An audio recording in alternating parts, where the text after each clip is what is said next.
ജീവിതത്തിൽ മറവിയും മണ്ടത്തരങ്ങളും പറ്റുന്നവർക്കുള്ളതാണ് ഈ കഥ. മറവി കൊണ്ട് കാശുണ്ടാക്കിയ ആരെയെങ്കിലും അറിയാമോ? എങ്കിൽ അങ്ങനെ ഒരു കഥയുണ്ട്.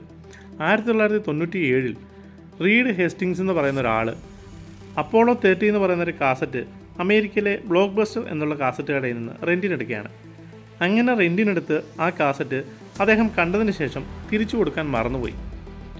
അങ്ങനെ തിരിച്ചു കൊടുക്കാൻ മറന്നതിനെ ഓരോ ദിവസവും $2 പിഴയിട്ട് അദ്ദേഹം തിരിച്ചു കൊണ്ടു കൊടുത്തപ്പോഴേക്കും $40 പിഴയായിട്ട് അടയ്ക്കാൻ പറഞ്ഞു. അങ്ങനെ കൊടുത്ത തുക അയാൾക്കൊരു വലിയ നാണക്കേട് തന്നെ ഉണ്ടാക്കി. അങ്ങനെ അയാൾ തൻ്റെ കൂട്ടുകാരനായ മാർക്ക് റൊഡോൾഫിനെയും ചേർത്തുകൊണ്ട് സീഡികൾ റെൻറ്റിന് കൊടുക്കുന്ന ഒരു ബിസിനസ് തുടങ്ങുകയുണ്ടായി. ആ ബിസിനസ് വെച്ചടി ഉയരത്തിലേക്ക് പോയി.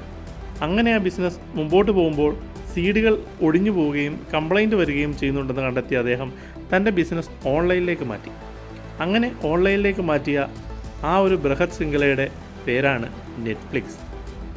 നമ്മുടെയൊക്കെ വിരൽത്തുമ്പിൽ ഇന്ന് ചിത്രങ്ങൾ സൃഷ്ടിച്ചുകൊണ്ടിരിക്കുന്ന, വിസ്മയങ്ങൾ സൃഷ്ടിച്ചുകൊണ്ടിരിക്കുന്ന നെറ്റ്ഫ്ലിക്സ്. എന്നാൽ അന്ന് $40 പിഴയിട്ട ലോകത്തെമ്പാടും 2000-ഓളം ഷോപ്പുകളുണ്ടായിരുന്ന ആ ഒരു കാസറ്റ് ഷോപ്പിൻ്റെ അവസ്ഥയോ അമേരിക്കയിൽ ഒന്ന് മാത്രമായിട്ട് ചുരുങ്ങി ഇന്ന് ലോകത്തിൻ്റെ ഒരു കോണിലേക്ക് മാറിയിരിക്കുന്നു.